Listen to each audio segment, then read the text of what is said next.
Hello guys, welcome to Career Media once again. My name is Gulshan Jha. Friends, आज हम बात करने वाले हैं एमसीसी की जो एक्सटेंशन हुई है, एमसीसी मॉप अप राउंड की एक्सटेंशन, उस पर बात करेंगे। एमसीसी की मॉप अप राउंड काउंसलिंग में कौन कौन से स्टूडेंट्स एलिजिबल हैं उस पर बात करेंगे। कर्नाटका स्टेट में round to counselling almost start हो चुकी है, उस पर बात करेंगे। और साथ में जो कोर्ट केस चल रही है, जिसकी आज 9 नवंबर को सुनवाई है, और ये कोर्ट केस सुप्रीम कोर्ट में है।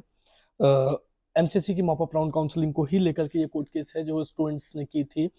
उस सुप्रीम कोर्ट का के जो फैसला है, उस फैसले का क्या इम्पैक्ट पड़ सकता है मॉप अप राउंड काउंसलिंग में, कट ऑफ में क्या फ्लक्चुएशंस देखने को मिल सकती है, इस पर बेसिकली हम डिस्कशन करने वाले हैं। तो सबसे पहले बात कर लेते हैं कर्नाटका की राउंड टू काउंसलिंग की।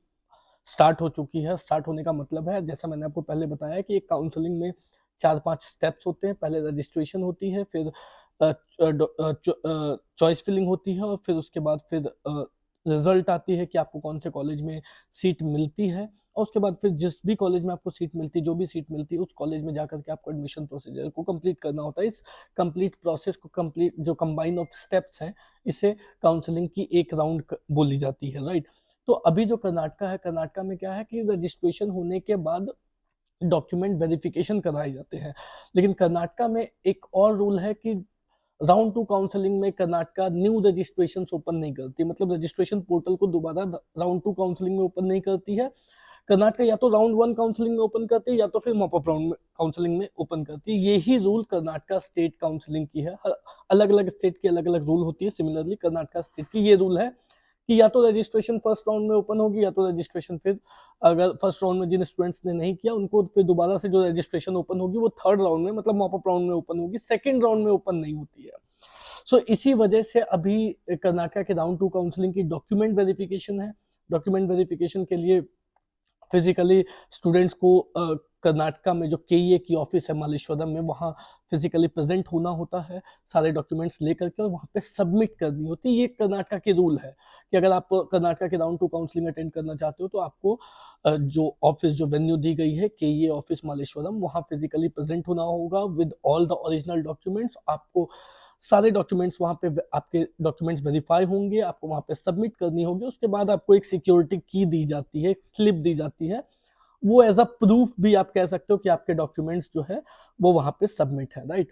तो वो सिक्योरिटी की दी जाती है। उसके बाद उस सिक्योरिटी की के बदौलत ही फिर आपकी चॉइस फिलिंग स्टार्ट होती है।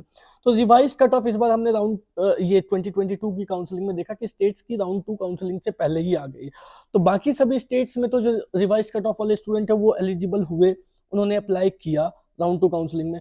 बट कर्नाटका ने ओपन नहीं किया, इसलिए कि उन सभी स्टूडेंट्स जिन जो रिवाइज कट ऑफ आने के बाद क्वालिफाई हुए हैं, वो if they are looking for Karnataka counselling, उनको मॉप अप राउंड में कड़ी नजर बना करके रखनी होगी जैसे वो रजिस्ट्रेशन ओपन करेंगे। क्योंकि जैसा मैंने बताया कि कर्नाटका फिर मॉप अप राउंड में ही रजिस्ट्रेशन ओपन करेगी, तो उस टाइम में उनको रजिस्ट्रेशन करना होगा, उनको काउंसलिंग अटेंड करनी होगी। तो ये बात हो गई कर्नाटका की। अब आ जाते हैं एमसीसी पे। एमसीसी में हमें मालूम है कि स्टूडेंट्स की तरफ से कोर्ट केस की गई है।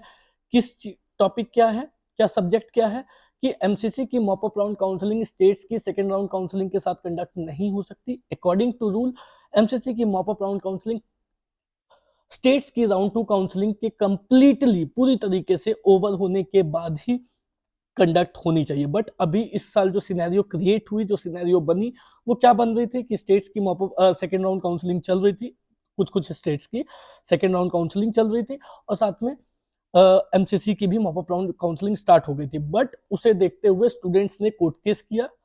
सुप्रीम कोर्ट में वो केस फाइल की गई, और सुप्रीम कोर्ट में जो नेक्स्ट हियरिंग है वो आज ही 9 नवंबर में है, जिसपे ये फैसला लेना है कि एमसीसी की जो मॉपअप राउंड काउंसलिंग होगी, उसकी जो डेट्स होंगी वो किस तरीके से कंडक्ट होगी, और उसकी जो डेट्स होंगी वो आगे, आई मीन रिजल्ट की डेट वो कब आएंगी, तो उसकी सुनवाई आज ही है।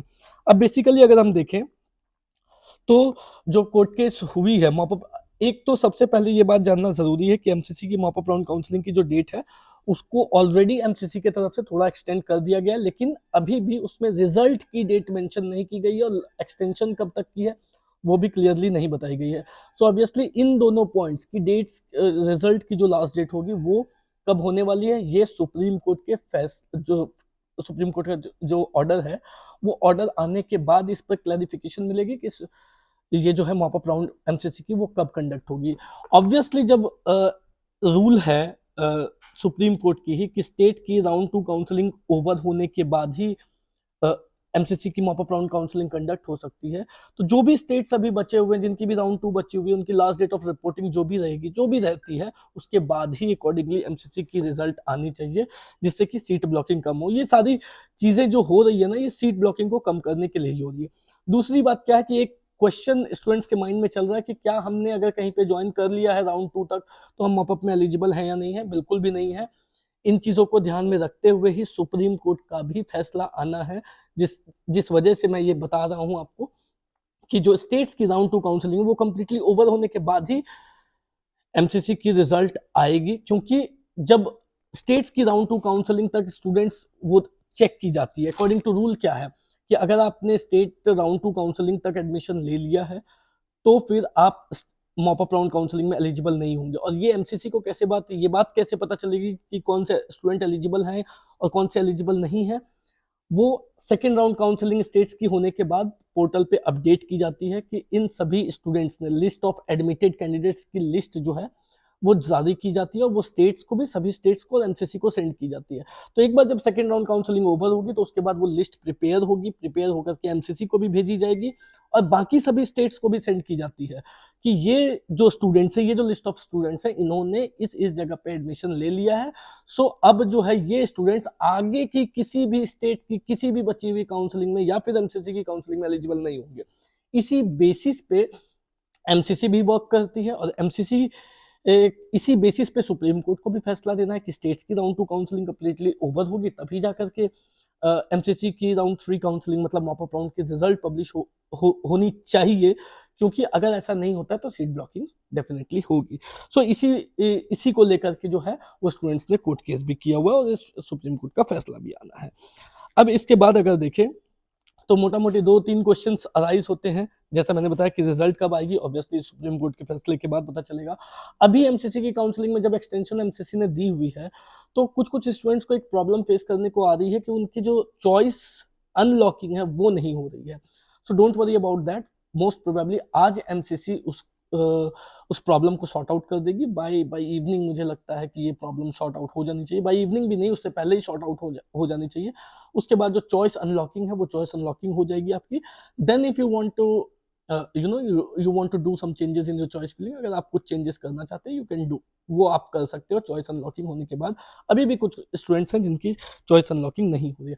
नाउ सुप्रीम कोर्ट के का क्या इम्पैक्ट पड़ सकता है कट ऑफ पे, ये जानना बहुत ज्यादा जरूरी है, बिकॉज इसी पे सभी स्टूडेंट्स की डिसीजन डिपेंड करती है कि उन्हें मॉपअप में जाना है, नहीं जाना है, या उन्हें क्या चीजें मिल सकती है, उन्हें बैकअप में क्या रखना है या नहीं रखना है, या उन्हें जो ब्रांच चाहिए वो मिल सकती है नहीं मिल सकती। जो भी चीजें हैं वो सारी चीजें इसी पे डिपेंड करती है कि मॉपअप में सुप्रीम कोर्ट के फैसले का क्या इम्पैक्ट रहेगा, क्योंकि उसी पे कट ऑफ्स भी डिपेंड करेंगी कि आखिर अगर सीट ब्लॉकिंग नहीं होती, अगर सुप्रीम कोर्ट का फैसला आता है कि स्टेट की राउंड 2 काउंसलिंग के बाद ही एमसीसी की काउंसलिंग होगी, उसकी रिजल्ट आएगी, ऑब्वियसली उस केस में सीट ब्लॉकिंग कम होगी। सीट ब्लॉकिंग कम होगी तो जो सीटें मॉपअप में आ रही है उन सीट्स पर जो कट ऑफ है वो थोड़ी सी शिफ्ट जो है, फ्लक्चुएशन जो है वो ज्यादा देखने को मिलेगी, राइट, जो कि सीट ब्लॉकिंग के केस में कम देखने को मिलती। तो अभी की जो अब सिनेरियो बन रही है वो ये बन रही है कि सीट ब्लॉकिंग आपको कम देखने को मिलेगी, क्योंकि कोर्ट का जो केस है वो केस इसी वजह से है कि सीट ब्लॉकिंग को रोकी जाए, राइट। तो कहीं ना कहीं आपको एक पॉजिटिव शिफ्ट देखने को जरूर मिलेगी अब मॉपअप में, क्योंकि ये चीजें जो है सुप्रीम कोर्ट के अब गाइडेंस के अंदर है, राइट। अब अगर देखें कि कितनी शिफ्ट देखने को मिल सकती है, तो अपर क्लिनिकल ब्रांचेस जो जैसे रेडियो, डर्मा, मेडिसिन, इनमें आपको अप टू 2000 2300 तक की शिफ्ट देखने को मिल सकती है मॉपअप राउंड में। सिमिलरली अगर आप सर्जरी और ऑर्थो ओबीजी की बात करें तो ऑलमोस्ट 3000 टू 3500 और 4000 तक की भी शिफ्ट देखने को मिल सकती है, नॉट फॉर द ओबीजीवाई। 4000 की शिफ्ट ओबीजीवाई में देखने आई मीन ओबीजी में 4000 की शिफ्ट थोड़ी मुश्किल है, बट हाँ 3000 की शिफ्ट आपको ओबीजी में देखने को मिल सकती है। और सर्जरी और ऑर्थो में आप एक्सपेक्ट कर सकते हैं कि वो 3.5 टू 4000 की शिफ्ट आपको मॉपअप में देखने को मिल सकती है in comparison to second round में जो गई उसके कंपैरिजन में इतनी शिफ्ट आपको देखने को मिल सकते हैं। सिमिलरली सेक्रेटरी ऑप्थल ईएनटी की बात करें तो वो भी 4000 से 5000 की शिफ्ट आपको देखने को वहां पर मिल सकती है।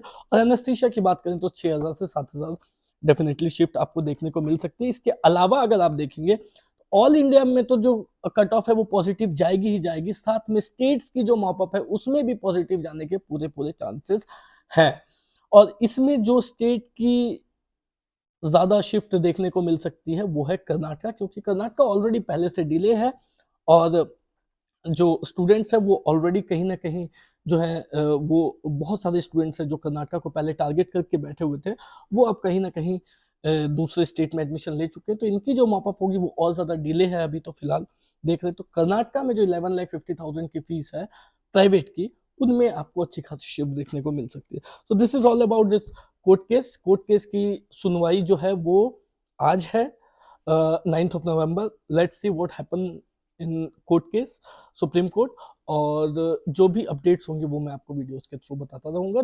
अच्छी बात ये है कि अब ऐसी होप्स है, ऐसा फील होता है कि मॉपअप राउंड में जो स्टूडेंट जा रहे हैं उनके लिए बेनिफिशियल ये चीजें हो सकती है, ये कोर्ट केस बेनिफिशियल हो सकती है, क्योंकि उनमें अब जो है सो शिफ्ट पहले के कंपैरिजन में जो पहले की सिनेरियो थी वो अब ज्यादा बनती हुई, शिफ्ट ज्यादा आती हुई दिखाई देगी। That's all for today, thank you so much. कोई भी डाउट हो, क्वेरी हो या आपको करियर मीडिया से जुड़ना हो तो आप दिए गए नंबर पे कॉल कर सकते हैं। Thank you so much, have a nice day.